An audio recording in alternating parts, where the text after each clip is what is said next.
जिंदाबाद जिंदाबाद जिंदाबाद जिंदाबाद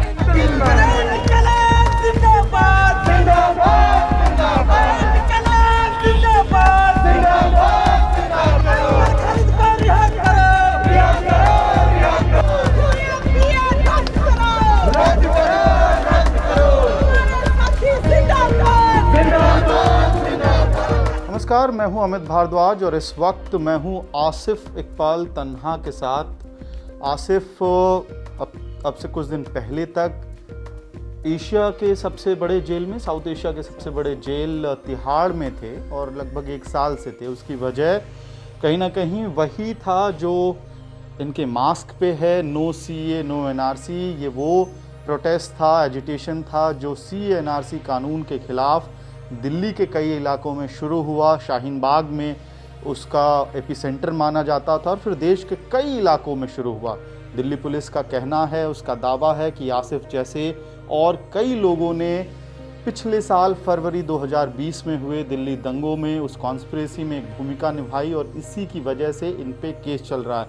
आसिफ, हम उन आरोपों पे थोड़ी देर बाद आएंगे, लेकिन मैं ये समझना चाह रहा हूँ, जब 1 साल बाद आप बाहर आए, आप, नताशा नरवाल और 3 लोग आप लोग बाहर, देवांगना बाहर आए, उसके बाद नारे लगा रहे थे। वो जो विजुअल्स थे, उन्हीं विजुअल्स में आसिफ इकबाल तन्हा इस मास्क में दिखते हैं जो आप अभी पहने हुए हैं, नो CA नो NRC।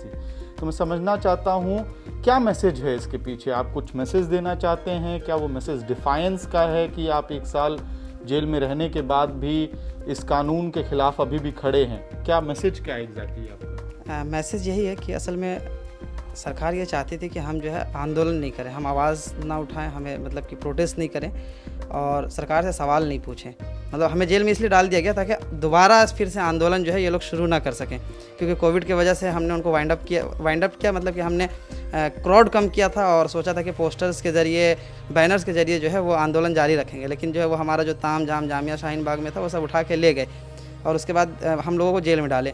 लेकिन कहीं ना कहीं जेल में डालने के पीछे उनका जो मानसिकता है वो यही था कि अगर हम इनको जेल में डालेंगे तो ये जेल में पड़े रहेंगे कि और ऊपर से UAPA लगा देंगे तो ये बाहर नहीं आ पाएंगे। जब बाहर नहीं आ पाएंगे तो लोगों में डर फैल जाएगा। तो लोगों को डराने की कोशिश की गई, समाज को डराने का कोशिश किया गया हम लोगों को जेल में डाल के। तो मैं जेल से निकलते ही सरकार को ये मैसेज देना चाह रहा था कि आप देखो, जिस चीज़ के लिए आपने, जिसको बंद कराने के लिए हमें जेल में डाला था वो बंद नहीं होगा और वो आपने उसको, जो हमारा डिमांड था वो आपने अभी पूरा नहीं किया है। तो कहीं ना कहीं जो है आंदोलन जारी है। कोविड है, कोविड की वजह से जो है, क्योंकि अधिकार की जब लड़ाई होती है और अधिकार का इस्तेमाल तभी होता है जब आप मतलब ज़िंदा हैं, जब आप रहेंगे। जब आप कोविड की वजह से अपनी जान को ही नहीं बचा पाएंगे तो अधिकार लेके क्या करेंगे। तो अभी फ़िलहाल तो जो है वो जान को बचाने, हाँ अभी तो ज़िंदा रहने की लड़ाई है, लोगों को बचाने की लड़ाई है। फिर अधिकार की जो लड़ाई अभी बंद नहीं हुई है वो शुरू रहेगी। इस पूरे स्टोरी में एक जो सबसे इम्पोर्टेंट एस्पेक्ट आता है, जो टर्म आता है, वो UAPA का है ना। उस कानून को अगर हम आम बोलचाल की भाषा में समझे तो आतंकवाद को रोकने के लिए वो कानून है, टेररिस्ट पे क्रैकडाउन करने के लिए वो कानून है। मैं बहुत पर्सनल सवाल आपसे पूछना चाहता हूं, क्योंकि आपने बहुत सारे मीडिया हाउसेस से पहले भी बात कर लिया है आपने। जब UAPA का आप पे आरोप तय हुआ, डर लगा था उस वक्त? और घर वालों के लिए किस तरह के मुश्किल का पल था वो, आपकी माँ के लिए, आपके घर वालों के लिए?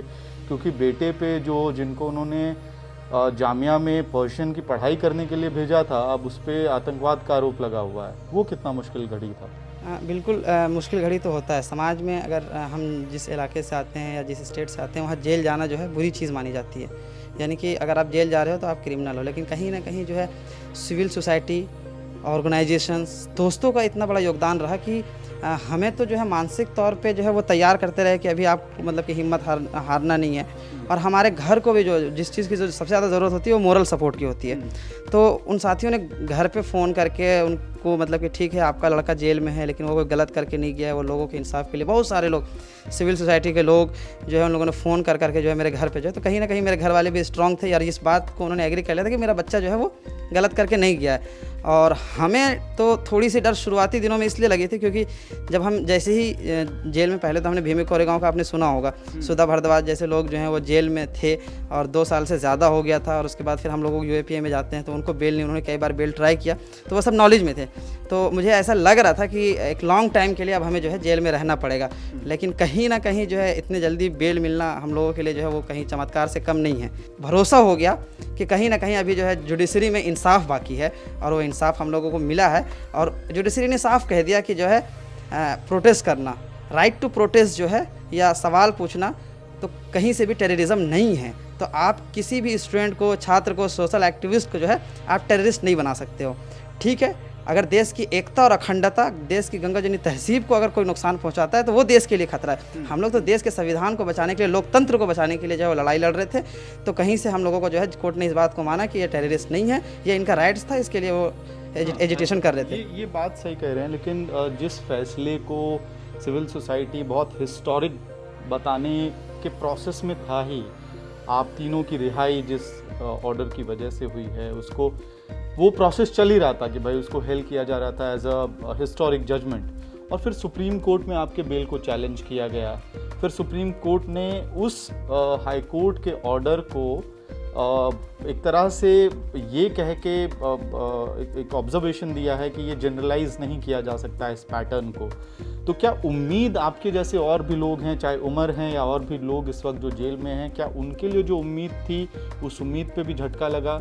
निश्चित रूप से, क्योंकि अलग अलग केसेस हैं, आप लोग अलग अलग संगठनों से हैं, लेकिन कहीं ना कहीं एक मूवमेंट की वजह से वो कॉमन सेंटिमेंट डेवलप हो जाता है कि और भी जो लोग इस केस में जेल गए थे उनकी भी रिहाई होगी, वो उम्मीद जागी होगी। तो क्या सुप्रीम कोर्ट के उस ऑब्जर्वेशन से उस उम्मीद को झटका लगा है?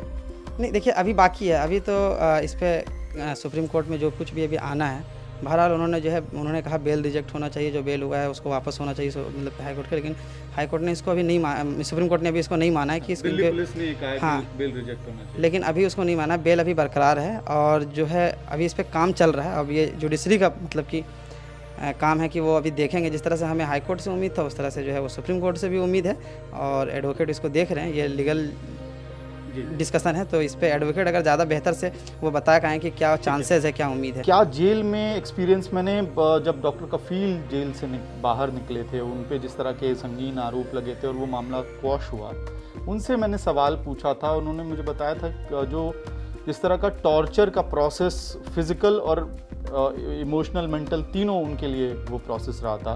तो क्या आसिफ के लिए भी इस तरह के कोई एक्सपीरियंसेस रहे पिछले 1 साल या 13 महीनों में, या नॉर्मल था आपके लिए? नहीं, देखिए कहीं ना कहीं जो है जेल तो जेल है, वहाँ जो जिस तरह से एक मतलब हम डॉक्टर कफील को सुने हैं, जो लोग भी जेल गए और जो लोग बताते हैं तो उस पर यकीन नहीं होता, जब अपने साथ बीतता है तो चीज़ें एहसास होती है। तो जेल में कहीं ना कहीं जो है आपको मेंटली टॉर्चर किया जाता है, आपको फिजिकली टॉर्चर किया जाता है, आपको इमोशनली टॉर्चर किया जाता है, और किया जाता है, इसमें नो डाउट है, इसमें कोई भी नहीं, और सबके साथ किया जाता है, और ख़ासकर उन लोगों के साथ जो सरकार से सवाल पूछते हैं, जो सरकार से आँख मिला के बात करने का हुनर जानते हैं, तो उनसे उनके लिए ज़्यादा होता है, क्योंकि जेल भी सरकार की है, जो वहाँ के जो एम्प्लॉई हैं, जो स्टाफ हैं, वो सब सरकारी हैं, तो कहीं ना कहीं वो उसी नज़र से हम लोगों को देखते हैं जिस नज़र से सरकार हम लोगों को देखती है। तो होता है, लेकिन शुरुआती दिनों में, लेकिन कहीं ना कहीं हमारा खुद पे भी बहुत सारी चीज़ें जो हैं वो होती हैं कि हमारा खुद का बिहेव कैसा है, हम उनके साथ किस तरह से मिल रहे हैं, किस तरह से जुड़ रहे हैं, हमसे बात क्या कर रहे हैं, तो अपने बिहेवियर के बिना पे भी जो है हमने बहुत सारी चीज़ें जो हैं वो उसको हैंडल किया, और जो है जिस तरह से शुरुआती दिनों में जो मेंटली और फिजिकली टॉर्चर हुआ वो तकरीबन 12 महीने नहीं हुए, आई थिंक। ठीक है, लेकिन आपने इन पुलिस जो ऑफिसर्स हैं उनके बारे में बात की, इनमेट्स का क्या रवैया रहता है? क्योंकि आम प्रिजनर्स भी हैं वहाँ पे, और आप एक तरह से, अब आप लोगों के लिए एक टर्म इस्तेमाल किया जा रहा है, पॉलिटिकल प्रिजनर्स, तो इनमेट्स के लिए आप थोड़े अलग हैं या क्या रहे, वो एक्सपीरियंस कैसा रहा? देखिए, इनमेट्स के साथ तो मिल के रहना, उनके साथ खाना, उनके साथ बैठना, उनके साथ बातें करना, तो ये एक अच्छा था। लेकिन कहीं ना कहीं जब मीडिया ट्रायल होता है, यानी कि जब न्यूज़पेपर में आता है कि अभी जब न्यूज़पेपर में बहुत ज़्यादा चला कि दिल्ली दंगे के बड़े गुनहगार, उसमें हम सबके फ़ोटो थे, तो उसमें जो है, और जब यूएपीए जब होता है और जब हिंदी में उसको लिखेंगे तो वो लिखते हैं आतंकवादी निरोध कानून, ठीक है, यानी कि अनलॉफुल एक्टिविटीज़ को जो है, तो वो आतंकवादी, तो वो आके पूछते थे कि आसिफ भाई आप आतंकवादी हो, मतलब कि आपने ऐसा क्या करके आया, मतलब कि कहाँ बम लगा दिया, ये कर दिया, वो कर दिया। तो तो हम उनको फिर समझाते थे कि नहीं ऐसा नहीं, ऐसा है। और ज़्यादातर हमारे बारे में, या फिर हम कहे कि देखो कहीं तुम यहाँ पे एक चीज़ देख रहे हो कि आतंकवादी निरोध कानून, वो देख रहे हो, तुम कहीं ये भी देखो कि जामिया छात्र आसिफ इकबाल तन्हा लिख के आता है, तो मैं जामिया का स्टूडेंट हूँ, हम मतलब आतंकवादी नहीं हूँ। तो वो कहीं ना कहीं इनमेट्स जो हैं इस बात को समझते थे। जेल का सबसे बड़ा फॉल्ट ये था कि अगर ये सारी चीज़ें हमें सुनने को मिल रही थी तो इसमें जो है जेल की गलती थी, इसलिए क्योंकि एज़ फॉर जेल मैनुअल जो है वो यूएपीए रेड जोन में आता है। तो रेड जोन के जो इनमेट्स होते हैं उनको जो है अलग अलग रखा जाता है, यानी कि उनको अलग रखते हैं। लेकिन उन्होंने जो है हमें नॉर्मल इनमेट्स के साथ जो थे उनके साथ रखा, लेकिन फिर भी हम उनके साथ रहे, अच्छे से रहे। कभी कभी जो है मीडिया ट्रायल की वजह से कुछ बातें जो उनसे उस तरह से सुनने को मिली, लेकिन वो ज़्यादा बड़ी बात नहीं है। ज़्यादा बड़ी बात यह है कि हम उनके साथ किस तरह से रह रहे थे और वो हमारे लिए क्या थे और हम उनके लिए क्या थे। एक इमोशनल अटैचमेंट हो जाता है। सिर्फ अपने जेल से कोविड को लेके कई सारे कंसर्न्स भी रेज किए थे, क्या थे वो कंसर्न्स, कितना मुश्किल था इस समय जेल के अंदर? देखिए, कोविड जब हुआ तो बेसिकली यह है कि कोविड का टेस्ट होना चाहिए था, वो बिल्कुल जेल में नहीं हुआ। 1% भी कोविड, जो बहुत ज़्यादा सीरियस हो जा रहे थे उनको जो है वो कोविड टेस्ट कर रहे थे, ये पता चला था कि हाँ कोविड है या नहीं है। आप जब उठा के देखेंगे तो जेल के अंदर सबसे कम कोविड के जो है वो मिलेंगे, क्योंकि वहाँ टेस्ट ही नहीं हुआ। जब वैक्सीनेशन की बात आई तो अभी जो है 2% लोगों को भी जो है वो वैक्सीनेट नहीं किया गया है।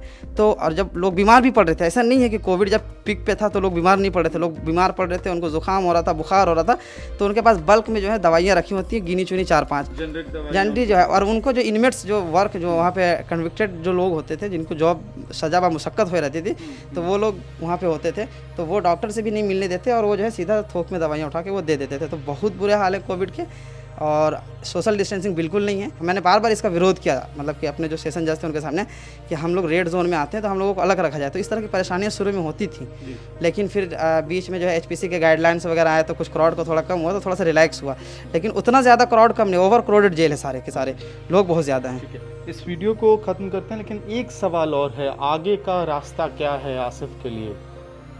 लड़ाई आप कह रहे हैं ख़त्म नहीं हुई है, लेकिन वो लड़ाई कैसे जारी होगी? और क्या सरकार, जो आप आरोप लगा रहे हैं सरकार और स्टेट मशीनरी के ऊपर, तो उस स्टेट मशीनरी के ने जो जिस तरह के आपने बयान इस्तेमाल किए कि वो सारा माइट अपना इस्तेमाल करता है, तो क्या उस माइट के इस्तेमाल होने के बाद आसिफ के लिए अब आगे का रास्ता कठिन है, थोड़ा हिम्मत टूटा है, या क्या होगा? जर्नी यहाँ से जर्नी किधर जा रही है?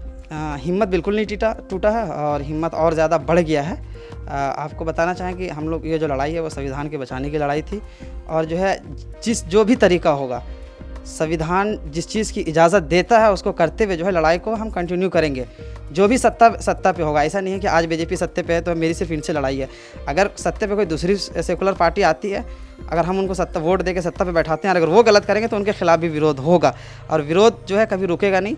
ज़रूरी नहीं है कि आसिफ इकबाल तन्हा ही विरोध करे, और भी आसिफ तन्हा पैदा हो सकते हैं और वो विरोध करेंगे आने वाले वक्त में। तो मुझे उम्मीद है कि जब तक हैं तब तक तो विरोध चलेगा। जो अधिकार की लड़ाई है, जो हक और इंसाफ की लड़ाई है, मजलूमों के साथ खड़े होने की बात है, तो वो जारी रहेगा। इससे हिम्मत बिल्कुल नहीं टूटा है, हिम्मत और ज़्यादा बढ़ा है, लोगों का बहुत प्यार मिला है, लोगों का बहुत ज़्यादा सपोर्ट मिला है, तो कहीं ना कहीं जो है हिम्मत और ज़्यादा बढ़े हैं। ये सरकार भी यही चाह रही थी कि हिम्मत को ही तोड़ा जाए जेल में रख के, तो खैर वो तोड़ने में कामयाबी नहीं मिली। तो ये थे आसिफ इकबाल तन्हा, 25 साल के दिल्ली दंगों में कॉन्स्पिरेसी के आरोपी। इन पे यूएपीए का चार्ज लगा है, और आसिफ कह रहे हैं कि हिम्मत इनकी अभी तक टूटी नहीं है। इनफैक्ट जो पूरा केस चला, जिस तरह से वो जेल में उन्होंने समय बिताया, इस दौरान उनकी हिम्मत और मजबूत हुई है। इस वीडियो को देखने के लिए बहुत बहुत धन्यवाद।